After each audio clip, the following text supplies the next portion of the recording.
Hi, this is Andy Staples from SI.com. I got an interesting question the other day. Someone asked me, why don't you do a mailbag?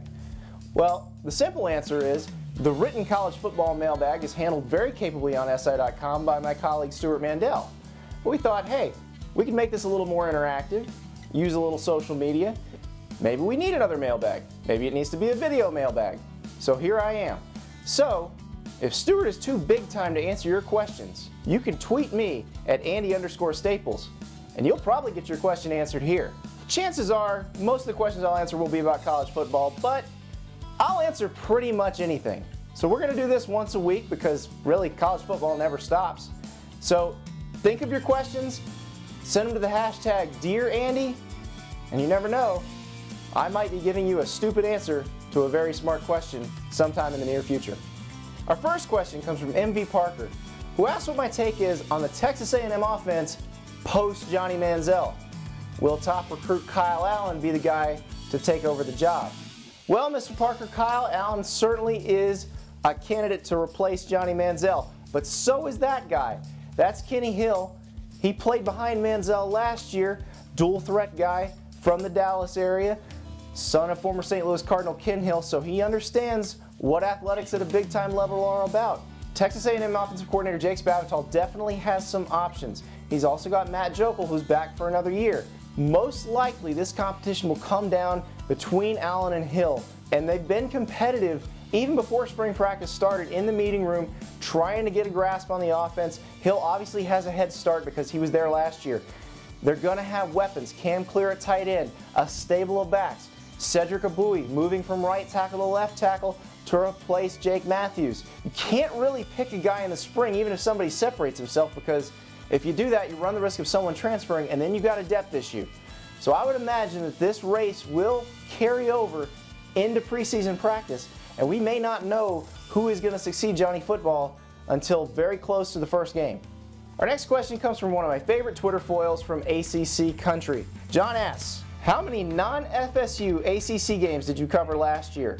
Maybe UGA Clemson? But I will play along. How many does Carolina win in 2014? Couple of good questions there, John. I didn't attend a ton of non-Florida State ACC games last year because I tend to cover games that are relevant to the national title picture. I did go to UGA Clemson. I don't know if that counts because there's an SEC team involved. I also went to Florida Miami. Don't know if that counts for the same reason. To answer your other question, I think you're going to be pleasantly surprised with the North Carolina Tar Heels this season. This is the team, if you watch the way they played at the end of last season, that looks like it could make a big jump in 2014. They lost Bryn Renner, but Marquise Williams came in at quarterback. It looks like he's going to be the guy. They've had a young offensive line. They lose James Hurst at left tackle, but they don't lose anybody else. Larry Fedora always seems to find playmakers in his offense. Look at the schedule. There's not a lot of games on that schedule that North Carolina shouldn't win. They do have to go to Clemson. That's not good. They do not have to play Florida State. I can envision a 9 or 10 win season for North Carolina in which they win the ACC Coastal Division. Now, do they beat Florida State and win the ACC title? I'm not going to go that far. But there is a lot of reason for optimism in Chapel Hill this year. Our next question comes from another John. Is this the year that Brady Hoke finally gets a signature Big Ten win? John, I think Brady Hoke is going to need more than just the one signature Big Ten win. He said all along since he got to Ann Arbor, you come to Michigan to win championships. Well, they haven't won a championship of any kind since he's been at Michigan. And when you look at the new Big Ten divisional alignments, I'm not sure that there's going to be a championship this year either. Legends leaders are gone.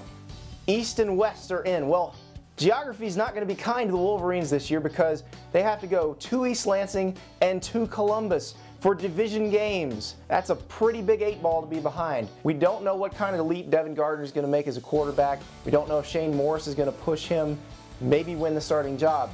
We do know that Michigan needs to get a lot better. Doug Nussmeier came from Alabama to replace Al Borges as the offensive coordinator. Greg Madison, one of the greats, still the defensive coordinator. But Michigan just has not gotten it done under Brady Hoke, according to Brady Hoke's own standards. At the end of the season, if the Wolverines aren't any closer to another championship, I'm not sure Brady Hoke is going to be around long enough to try to meet his own standard.